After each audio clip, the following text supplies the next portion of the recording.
Baba Mtakatifu Francisco amerejea Vatican baada ya kulazwa kwa muda mrefu.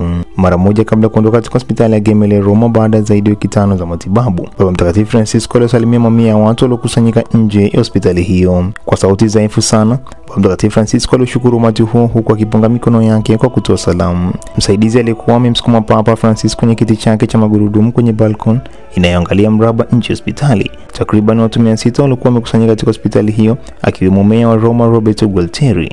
Mamia ya watu pia walikusanyika nje mbele ya skrini za video katika uwanja wa Mtakatifu Petro kumuona Papa kwa mara ya kwanza tangu alazwe hospitali Februari 14.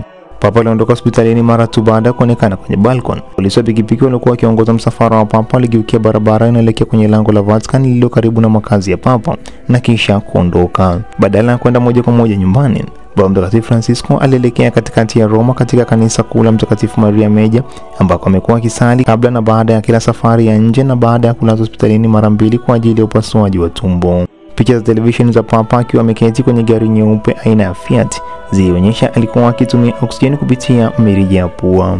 Muda mfupi kabla Papa huyo mwenye umri wa miaka 88 kutoka kwenye balkoni ya hospitali, Vatican ilitoa maandishi yaliyokuwa yametayarisha kwa ajili ya sala ya adhuhuri ya malaika.